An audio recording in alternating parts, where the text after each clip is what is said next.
ഒട്ടേറെ സവിശേഷതകളുമായി കുഴിക്കാട്ടുശ്ശേരി ഗ്രാമികയുടെ മലയാളം കലണ്ടർ പുറത്തിറങ്ങി. പഴയ വട്ടെഴുത്ത് ലിപിയിലെ അക്കങ്ങൾ ഉപയോഗിച്ചുള്ള കലണ്ടറിൽ 116 പ്രമുഖരുടെ ചിത്രങ്ങളും 317 ഓർമ്മദിനങ്ങളും ഉൾപ്പെടുത്തിയിട്ടുണ്ട്. സാംസ്കാരിക കലണ്ടർ എന്ന നിലയിലും ശ്രദ്ധേയമാവുകയാണ് ഗ്രാമികയുടെ മലയാളം കലണ്ടർ.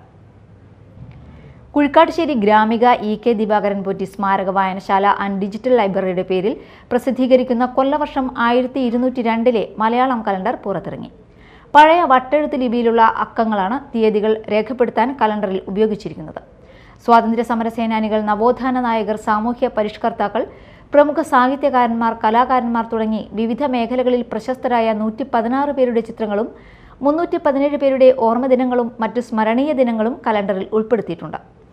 ഇന്ത്യൻ ഭരണഘടനയുടെ ആമുഖവും ഭരണഘടനാ ശില്പികളുടെ ചിത്രങ്ങളും കലണ്ടറിലുണ്ട്. ഇതോടെ ഒരു സാധാരണ കലണ്ടർ എന്നതിലുപരി സാംസ്കാരിക കലണ്ടർ എന്ന പ്രത്യേകതയും ഗ്രാമികയുടെ പ്രസിദ്ധീകരണത്തിനുണ്ട്. ചിങ്ങം 1 2026 ആഗസ്റ്റ് 17 മുതൽ കർക്കടകം 31 2027 ആഗസ്റ്റ് 16 വരെ 12 മാസങ്ങളിലെ മലയാളം തീയതികൾക്കൊപ്പം അറബിക് അക്കങ്ങളും ഗ്രിഗോറിയൻ കലണ്ടർ തീയതികളും രേഖപ്പെടുത്തിയിട്ടുണ്ട്. മലയാളികൾക്ക് സ്വന്തമായ കൊല്ലവർഷം എന്ന കാലഗണനാ സമ്പ്രദായം നിലനിർത്തുക എന്ന ലക്ഷ്യത്തോടെയാണ് കലണ്ടർ പ്രസിദ്ധീകരിക്കുന്നതെന്ന് ഗ്രാമിക ഭാരവാഹികൾ പറഞ്ഞു.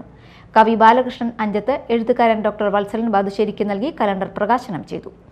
Gramika president P K. കിട്ടൻ അധ്യക്ഷത വഹിച്ചു.